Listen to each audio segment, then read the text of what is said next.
OTEP, bien-aimés frères et sœurs, la nouvelle stratégie d'Emmanuel Macron pour revenir dans le Sahel. Vous savez, à la réunion de la CEDEAO, il y a quelque chose que les gens ne disent pas, qu'ils n'ont pas encore développé. C'est que la fameuse force d'attente de la CEDEAO va désormais être mise en place pour lutter contre le terrorisme. Cette fois-ci, ce n'est plus pour les coups d'État, mais pour lutter contre le terrorisme. Donc, ils vont créer une force qui va aller se battre contre le terrorisme. Où? Bonne question. Dans quel pays? Là, on ne dit pas. Les ministres des affaires de la défense et de l'économie, parce qu'il faut aussi financer. Bon, je ne sais pas pourquoi ils appellent les ministres de l'économie, puisque la CEDEAO elle-même est financée par la France et par l'OTAN. Donc, je ne vois pas. Mais bon, bref, en tout cas, les ministres de la Défense et ceux de l'économie devaient se retrouver d'ici peu pour mettre en place justement les mécanismes qu'il y ait une force, une intervention dans un ou deux pays de la CEDEAO. Maintenant, ce qui se passe, c'est quoi? C'est que, ils disent que et ce n'est plus pour intervenir en cas de coup d'État. Sinon, ils devraient parler de la Guinée-Bissau. Là où Ombalo a fait son propre coup d'État. Il a échoué. C'est en train d'aller dans les couilles. Et cette fois-ci, c'est pour lutter contre le terrorisme. Ils vont aller lutter contre le terrorisme où? Au Mali. Vous ne pouvez pas. Le Mali ne fera pas partie, parce que ceux qui vont participer à cette réunion, ce sont les pays qui ont le droit, les pays qui ne sont pas sous sanctions. Donc ceux qui ont pris des sanctions contre les autres pays. Ça veut dire que le Mali, le Burkina Faso, le Niger et même la Guinée ne pourra pas être là. Bon, comme ils ont pris l'habitude d'appeler pour le Niger, ils invitent les ministres de Bazoum. Mais les ministres de Bazoum vont faire venir quel chef d'état-major? Et puis, quel portefeuille ils vont utiliser? Parce qu'ils n'ont pas la signature. Ils ont la signature de la CEDEAO, mais non pas la signature du Niger. Celui qui a reçu les lettres de créance de l'ambassadeur, ou l'ambassadrice plutôt des États-Unis, c'est qui? Ce n'est pas le ministre des Affaires étrangères Massaoudou. C'est Yaou Sangari qui a reçu. Donc, voyez comment ces gens-là se trouvent ils se mettent toujours dans de sales draps. Ils se mettent toujours dans des situations où même eux-mêmes, après, ils deviennent ridicules. Et Emmanuel Macron, à force de le suivre, il va enfoncer ces pays. Donc, cette force qu'ils veulent mettre là, pour lutter contre le terrorisme, à moins que ce soit pour lutter contre le terrorisme au Nigeria, ah oui, là, il n'y a pas de problème, parce qu'au Nigeria aussi, il y a le terrorisme.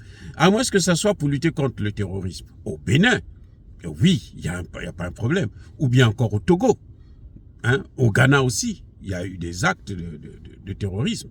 Bref, ils ne peuvent pas intervenir ni au Mali, ni au Niger, ni au Burkina Faso. Pourquoi je dis ça?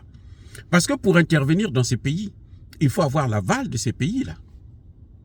Mais comment vous voulez que ces pays-là puissent intervenir, puissent donner leur aval dans une force qui se crée sans eux? Quand on sait que tout ce qui est créé sans moi, pour moi, est en réalité contre moi. Donc, ce n'est un secret pour personne. S'ils décident de mettre en place cette force, sans ces pays, ça va être encore un mort-né. Parce qu'ils ne pourront jamais être opérationnels. Là où il y a le terrorisme, là où ça bat son plein, c'est dans ces pays.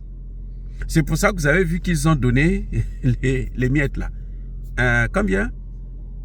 1 milliard 200 000 francs CFA à chacun de ces pays. Alors que 1 milliard, le Barkhane et les Nations Unies, là, ils utilisaient 1 milliard par jour. Donc, la lutte contre le terrorisme, pour eux, c'est une opération d'une journée seulement. Vous voyez, c'est tellement ridicule.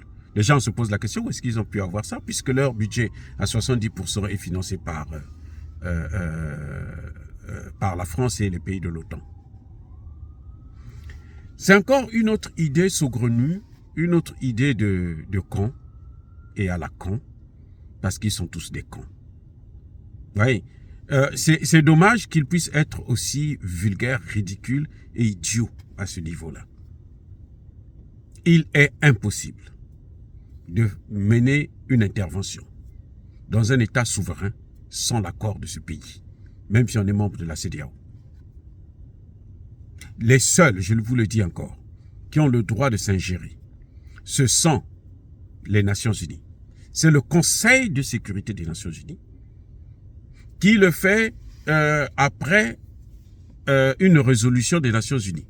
Et on a vu que chaque fois qu'ils ont reçu cette résolution, les pays de l'OTAN, les grandes puissances là, qui ont l'argent et les moyens militaires, qui fabriquent des armes, ont tous échoué.